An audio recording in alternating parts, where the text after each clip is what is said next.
છોટાઉદેપુરના નસવાડીમાં causeway પર પાણી ફરી વળ્યા હોવાની સ્થિતિ। કોઝવે પર પાણી ફરી વળતાની સાથે સ્થાનિકોને ભારે હાલાકી વેઠવાનો વારો આવ્યો છે। સગર્ભાની તબિયત લથડતાની સાથે તેને હોસ્પિટલે લઈ જવાની ફરજ પડી હતી, પરંતુ તે બધામાં તેમને હાલાકી ભોગવવી પડી। કોઝવે પર ધસમસતા પાણીના પ્રવાહ વચ્ચે તેમને હોસ્પિટલ લઈ જવામાં આવ્યા। 108 મારફતે સગર્ભા મહિલાને હોસ્પિટલ ખસેડી અને ટીફા ગામ સાથે જ રાયસિંગપુરા વચ્ચે પાણી ફરી વળતાની સાથે જ આ હાલાકીની તસવીરો ત્યાંથી સામે આવી છે। કોઝવે ઉપર ઊંચો પુલ બનાવવા માટે ગ્રામજનો સતત માંગ કરી રહ્યા છે।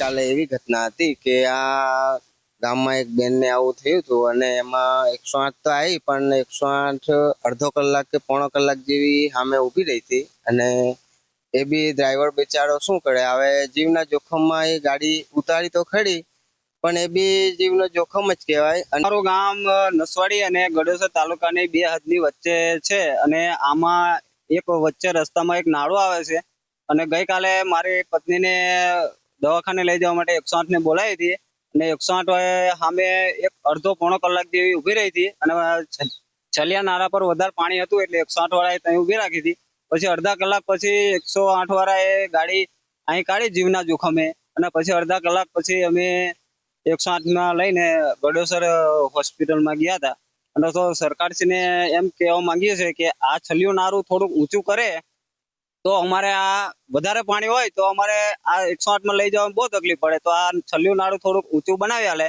એવી સરકારશ્રીને માંગ છે।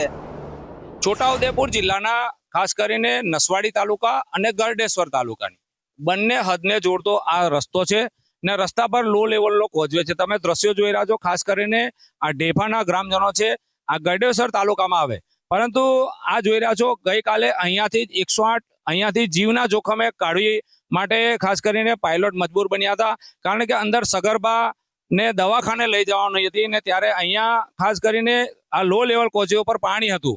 આજે તો પાણી નથી, પરંતુ ગ્રામજનો કહી રહ્યા છે કે ભાઈ જ્યારે પણ આવી કોઈ અમારે દવાખાને લઈ જવાની પરિસ્થિતિ છે, તેમજ અવર જવર કરવાનું હોય છે ત્યારે ખરેખર બહુ તકલીફમાં હોય છે। એટલે જે ખાસ કરીને ગરડેશ્વર પંચાયત આરએનબી વિભાગે આ બાબતે નોંધ લેવા જેવી છે ને આ કોઝવે ઉપર સ્લેબડ્રન બનાવે તેવી આ ગ્રામજનોની માંગ ઉઠી છે। તો અહીંયા ખાસ કરીને વાત કરીએ તો વિધાનસભા જે સંખેડા મત વિસ્તાર લાગે, અહીંના ગ્રામજનોનું જણાવવાનું એવું છે કે ભાઈ અમારે સંખેડા વિધાનસભામાં અમે મત આપીએ છીએ, એટલે એ મત ખાલી ગણવા પૂરતા હોય છે, પરંતુ અહીંયા કામગીરી કશું કરવામાં આવતી નથી, કારણ કે નર્મદા જિલ્લો પડી જાય છે અને ગરડેશ્વર તાલુકા લાગે છે। એટલે ખરેખર આ બંને વિભાગે નોંધ લેવા જેવી છે। ઇરફાન મહેમાન, સંદેશ ન્યૂઝ, છોટાઉદેપુર।